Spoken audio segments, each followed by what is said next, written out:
Assalamualaikum warahmatullahi wabarakatuh. Waalaikumsalam warahmatullahi wabarakatuh. Bismillahirrahmanirrahim. Alhamdulillahi rabbil alamin. Allahumma sholli ala sayyidina Muhammadin wa ala alihi wa sahbihi ajmain ma ba'du.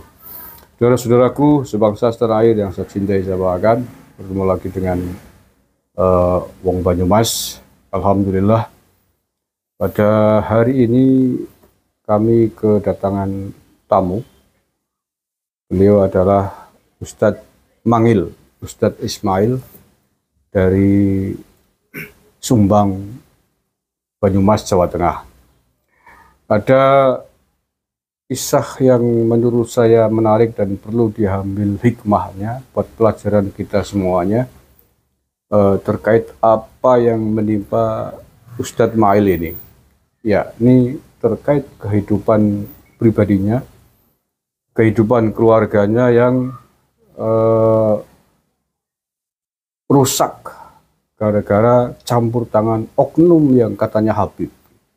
Rusaknya seperti apa? Belum lama beliau bercerai dengan istrinya yang diduga gara-gara campur tangan ulah dari oknum Habib itu.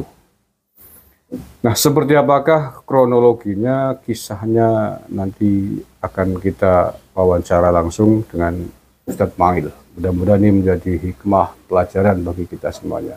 Assalamualaikum Ustadz Mangil. Waalaikumsalam warahmatullahi wabarakatuh. Apa kabar, sehat? Alhamdulillah sehat.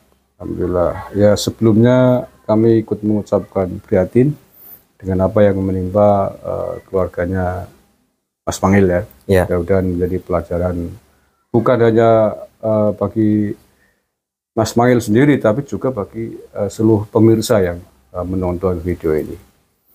Jadi sebelumnya saya ingin tabayun dulu, ingin klarifikasi dulu. Apakah benar bahwa Mas Mangil belum lama ini baru bercerai dengan istrinya yang di antara sebabnya karena ada ulah oknum Habib? Iya, betul. Betul. Itu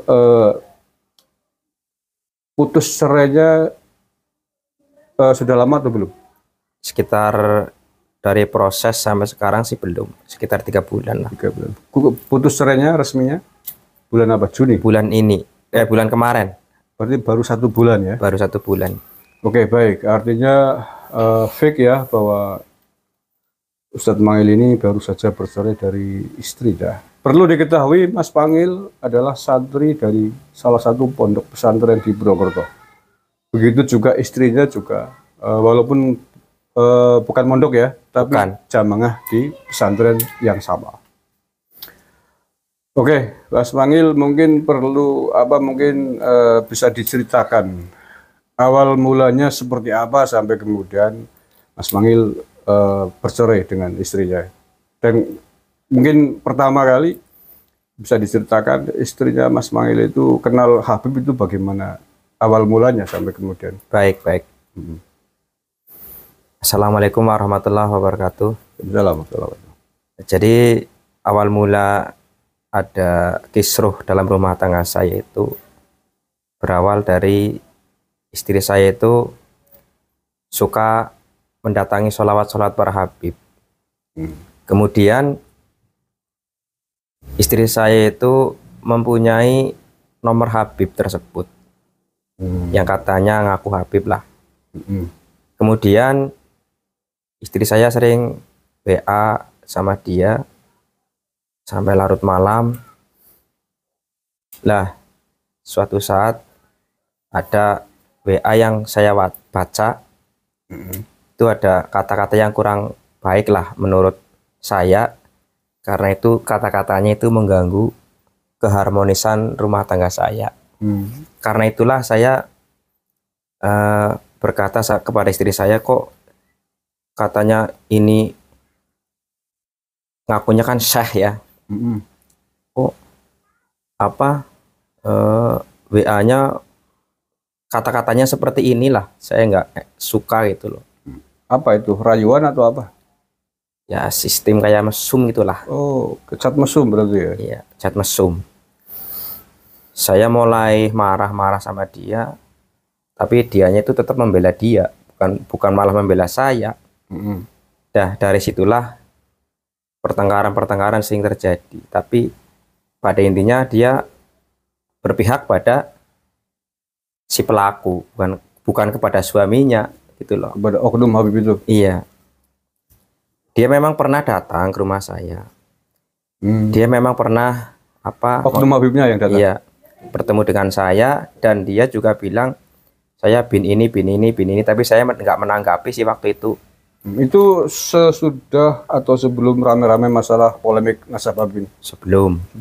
Ya udah mulai anget-anget lah. Oke. Nah, disitulah ketika dia mulai dengan alasan ingin mengajar istri saya lewat HP lah, ini itulah, tapi satu kali ketahuan dia WA dengan kata-kata seperti itu kan saya jadi aduh, ini kok kayak gini. Saya negur istri saya itu. Oke. Enggak, sebentar. Itu waktu datang ke rumahnya Mas Pangil, oknum yang katanya ngaku bin. Itu setelah atau sebelum ketahuan cat mesum tadi? Sebelum tertangkap tangan ya? Ya, kan istri saya memang pernah minta izin sama saya mau ngaji sama orang ini itu loh, orang yang ngaku itu Habib itu ngaku. Dia sih nggak ngaku langsung, cuman dia minta izin ini ngaji sama orang ini lewat HP gitu loh. Oke lah, kalau ngaji sih terserah, boleh.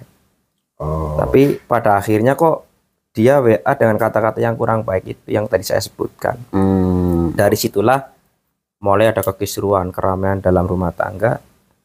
Yang saya heran kenapa kok dia malah membela dia, bukan membela saya gitu loh. Oke.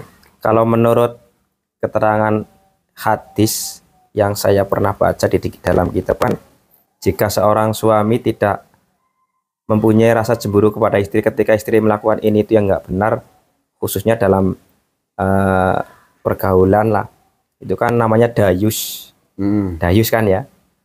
Itu kan menurut Rasulullah orang yang nggak punya cemburu kepada istrinya kan namanya dayus, itu kan bisa dimasukkan ke neraka. Saya memakai patokan itu. Tapi istri saya mungkin nggak paham atau gimana lah ya. Dia tetap membela dia. Nah, dari situlah mulai ada namanya perubahan dalam sikap, seperti dingin kepada saya, seperti keluar rumah tanpa izin saya, merawat rumah seperti menyapu, memasak, mencuci, merawat anak, itu sudah mulai ada perubahan yang Masya Allah lah. Seperti saya pulang kerja, anak saya kok belum dimandiin, belum dikasih makan, didulang lah, istilah Jawanya didulang. Saya nanya, kamu dari mana? Habis main ini dan sebagainya. Tapi itu sering dilakukan. Bahkan saya sering ketika dia ke rumah tetangganya sudah melewati waktunya, saya datang pulang udah sore ini dan itu. Nah, itu yang kayak gitu berlangsung sekitar 3 minggu. Nah, kemudian saya dapat berita atau dapat berita lah, katanya istri kamu ingin ini. Di situ saya udah mulai nggak tenang. Akhirnya saya nanya sama istri saya, apa benar kamu ingin menceraikan saya gitu? Iya benar gitu. Alasannya apa? Saya ingin bebas gitu, kalau kata dia. Nggak ada yang ngatur-ngatur. Saya mau sholawatan kayak mau apa kayak nggak ada yang ngatur. Lalu saya bilang ke dia, apa nggak dipikir-pikir dulu? Nah, nanti anaknya gimana? Apa kamu nanti nggak menyesal? Dia bilang enggak gitu. Karena dia sudah nggak bisa diomongin sama saya kayak gitu yang baik-baik, ya saya terpaksa mengiyakan gitu loh. Karena nggak ada jalan damai sih. Berarti yang menggugat minta cerai duluan pihak istri ya? Pihak istri. Dan menurut saya menggugatnya kayak maksa gitu loh. Gitu loh. Nah, waktu sering komunikasi dengan istri itu, oknum yang katanya Habib itu sudah tahu statusnya istrinya Ustadz Mangil ya? Sudah. Tahu ya? Oke, berarti kan bisa kita katakan dia mengganggu rumah tangga orang. Jelas, itu jelas mengganggu. Kalau kasusnya misalkan pada saat itu dia memang tidak tahu bahwa istri Anda adalah sudah punya suami mungkin beda ya. Tapi kan Iya. berarti sudah tahu persis bahwa sudah punya suami kan? Ya sudah tahu dia, Karena sudah pernah ke rumah juga ya. sudah pernah. Hmm. Belum saya tanyakan tadi. Itu awal mula istri Ustadz Mangil bisa kenal dan tahu nomor HP-nya oknum yang katanya Habib ini dari mana awal mulanya? Jadi awal mulanya dia punya nomor HP itu kan dia sering ngikutin acara-acara sholawat di, kadang di Purbalingga, kadang di Banyumas, kadang di sekitar lah, sekitar wilayah situlah.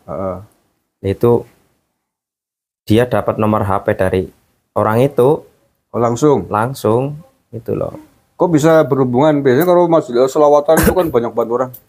Nah itu yang saya nggak tahu itu, kok dia bisa punya nomor HP itu gimana itu. Ketika saya nanya dia bilangnya nggak bilang apa-apa, cuma diem gitu loh. Disitulah kecurigaan saya mulai, kok itu loh bisa ada nomor HP-nya dia. Itu yang membuat saya resah awal mulanya itu seperti itu. Oke, itu berarti oknum yang ngaku Habib itu memang biasa ikut sholawatan atau memang memimpin majelis sholawat itu? Kalau masalah ikut sih, ya saya tahu sering ikut. Tapi kalau memimpin majelis sholawatannya saya kurang tahu. Soalnya saya nggak pernah ikut sholawatan sih. Agak males lah karena sudah siang, udah kerja capek gitu loh. Kadang kan pulangnya jam 1, jam setengah 1. Itu yang membuat saya males itu di situ. Enggak, Mak. Mungkin profesi oknum Habib itu kan tadi kan dikatakan karena istri Ustadz Mangil sering ikutin selawatan. Apakah hanya sekedar ketemu sesama orang di majelis sholawatan atau memang oknum Habib itu yang di panggung? Oknum Habib itu yang di panggung. Oh, di panggung. Iya. Oh, grup selawatan itu ya? Iya. Vokalisnya mungkin atau bukan? Lah itu saya kurang tahu itu. Oke. Kalau nggak salah dia sering ikut di sholawatannya siapa itu, Mawardi siapa itu namanya? Kemudian nih Ustadz Mangil, Ya. kan ketahuan ya saat mesum dengan istri Anda. Itu setelah ketahuan Ustadz Mangil nggak mencoba klarifikasi atau tanya atau nemuin ke oknum Habib itu? Enggak, saya enggak. Kenapa? Males, udah males. Males. Karena Sudah terlanjur sakit hati lah. sakit hati. Karena istri Anda juga nanggapin ya? Iya. Oke. Ngopi dulu Mas Mangil, Oke. biar tidak tegang. Ya, dan ada hikmahnya.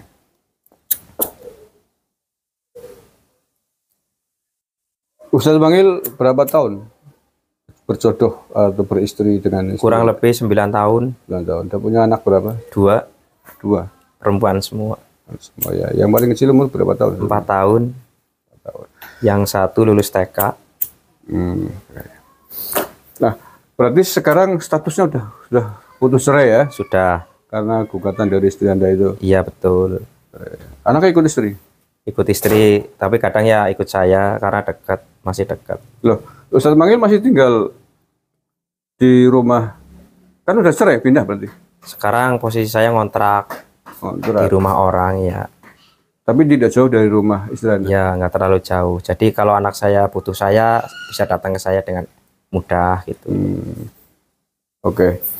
Itu saya dengar-dengar juga di Ustadz Mangil. Kabarnya setelah cerai terus sang pelaku ini yang ganggu rumah tangganya Ustadz Mangil itu sekarang sering berkunjung ke mantan istri. Iya, itu kan saya kan kebetulan waktu baru bercerai. Itu kan saya sudah membuat majelis lah kayak sebangsa TPQ lah. Yang nggak terlalu lebar sih, nggak terlalu gede ya, ukuran 4x5. Disumbang itu ya? Disumbang. Udah baru selesai lah, baru beberapa bulan saya memakai. Itu saya kan akhirnya bercerai. Lah, kemudian orang itu datang ke tempat istri saya, terus sering mengadakan acara kayak sholawatan, kayak pengajian gitu loh. Ya sampai sekarang masih itu orangnya, si pengrusuh itu, pengacau rumah tangga saya itu. Padahal majelis itu yang Yang membuat Ustadz Mangil ya, Yang bangun. membuat saya mutlak, saya membuat saya. Dananya saya yang muter-muter keliling, tapi dia yang makai itu. Oke, berarti tidak hanya istri yang diambil alih, Iya, majelisnya juga majelisnya diambil. diambil alih. Iya, betul. Astagfirullahaladzim. Oke. Tapi dengar-dengar dia kan sering ke situ. Itu sudah nikah dengan istri Anda atau gimana? Kan baru sebulan berarti putus cerai. Belum kalau nikah sih belum, tapi kalau ke jenjang nikah ya mungkin bisa dikatakan mungkin itu. Tapi ya saya nggak mengatakan kalau dia menikah karena statusnya kan belum. Iya, kalau nikah kan harus nunggu iddah kan? Iya, Saja kan 3 bulan. 3 bulan. Padahal 10 hari. Padahal baru putus cerai 1 bulan kan? Sekitar 1,5 bulan. Tapi udah berani datang ke rumah istri Anda? Ke rumah istri saya. Ya nggak tahu motifnya apa, modusnya apa, tapi ya udah ngisi di situ gitu loh. Tapi mungkin di balik itu ya ada terselubung atau gimana, saya nggak tahu. Yang jelas dia udah sering datang ke situ. Ngisi selawatan ya? Ngisi selawatan, pengajian. Yang itu saya herannya kayak gitu. Iya. Itu Mas Mangil, Ustadz Mangil tinggal di sana itu memang awalnya rumahnya istri ya? Ya betul. Rumahnya istri. Itu tanahnya istri yang saya bangun. Oke, dibangun majelis taklim. Ya. Jamaahnya ibu-ibu apa anak-anak? Kalau masalah jamaah itu anak-anak ada, ibu-ibu muslimat ada, bapak-bapak ada. Kalau remaja pernah ada sekitar 50, tapi terus berkurang tinggal 1. Tapi yang saat itu istiqomah masih alhamdulillah. Sudah berapa lama pada itu membina majelis taklim itu Ustadz Mangil di sana? Kalau dari mulai saya di situ sekitar 9 tahun. 9 tahun ya. Berarti udah banyak dong jamaahnya, ratusan ya? Ya kalau digabung sih ada 100. Kurang lebih lah segitu. Itu yang saya sayangkan di situ. Ya Allah ya kali. Ya saudara-saudaraku yang saya cintai saya bahkan ya. Satu lagi kan kasus. Beberapa waktu yang lalu saya pernah wawancara juga bikin vlog dengan orang dari Purwokerto Selatan. Kasusnya hampir mirip. Istrinya dibawa oleh Oknum Habib yang katanya mau diajak ziarah ya. Sudah rasa upload kan, tapi di sana kemudian dinikahi gitu. Ini yang terbaru Ustadz Mangil nih. Sudah membina majelis taklim, sudah dibangun, baru gedungnya baru jadi, istrinya diganggu sampai kemudian bercerai. Bahkan sekarang katanya majelis taklimnya sekarang yang isi adalah oknum yang merebut istrinya yang itu, mengaco itu ya, pengaco itu. Ini luar biasa dan ini bukan satu-satunya kasus yang saya temui. Setidaknya saya menemui lebih dari ya tadi satu Mangil, kemudian yang beberapa waktu lalu yang di Purwokerto Selatan. Sebelum itu Mas Nasir. Nah kebetulan Mas Nasir itu yang sakit jatuh dari pohon kelapa itu. Ini temannya Ustadz Mangil ya? Betul. Satu pondok. Itu dia.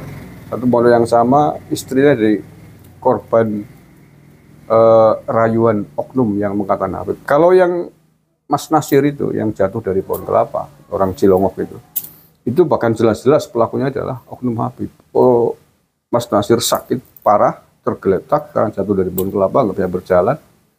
Tidak lama kemudian istrinya diambil oleh Habib dengan dalih nikah siri.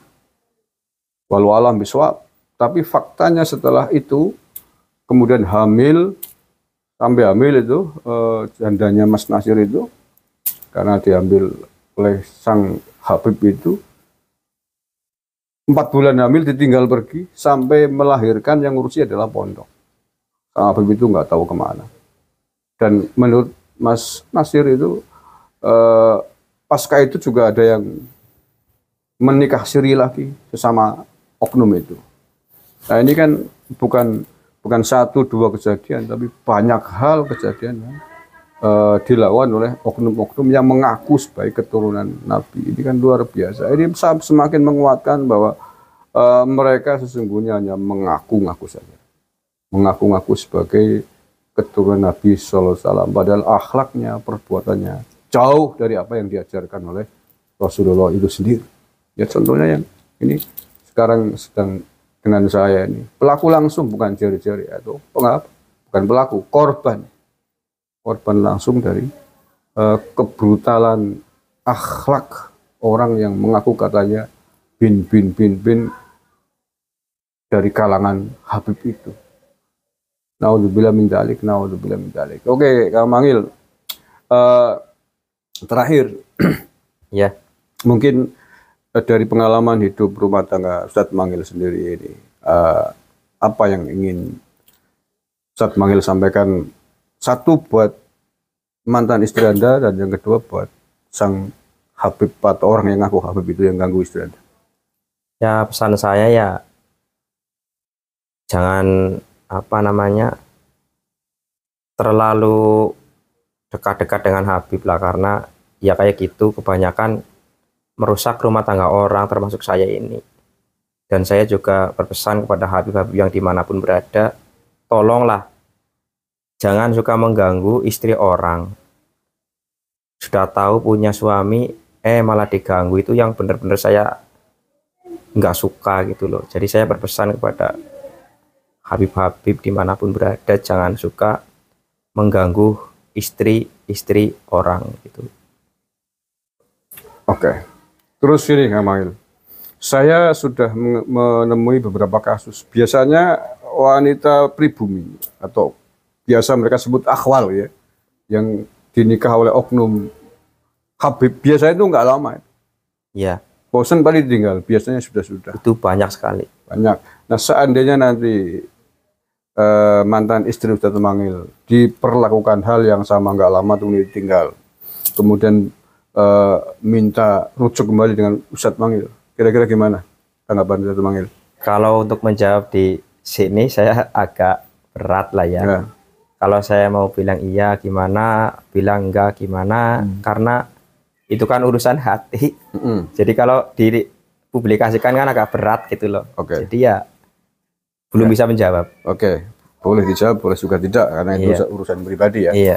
Tapi ada potensi begitu, ada kemungkinan begitu, karena yang sudah nggak. Ya contohnya teman Ustadz Mangil sendiri itu, Iya. Kang Nasir itu, Iya.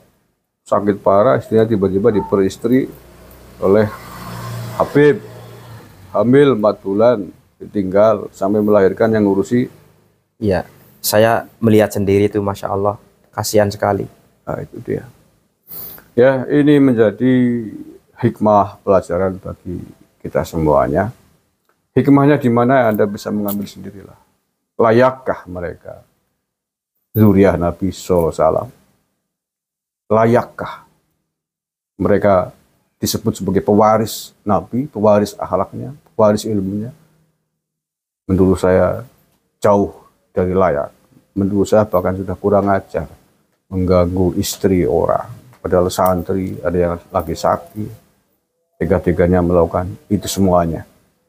Mudah-mudahan ini menjadi pelajaran, gak usah lagi mau ditipu oleh rayuan-rayuannya. Ini khususnya bagi para mbak-mbak ya, cewek-cewek apalagi yang sudah punya istri. Betul. Karena kadung cinta menjadi muhibbinnya mereka, kemudian Anda melupakan suami Anda, melupakan orang tua Anda, itu adalah kesalahan yang fatal. Dan jangan lagi ada korban-korban berikutnya dari rayuan-rayuan keturunan imigran Yaman itu. Terima kasih. Kurang lebihnya mohon maaf. Terima kasih Ustadz Mangil. Sama-sama. Mudah-mudahan ini bermanfaat bagi banyak orang. Amin. Wallahul muwaffiq ila aqwamit thoriq. Assalamualaikum warahmatullahi wabarakatuh. Waalaikumsalam warahmatullahi wabarakatuh.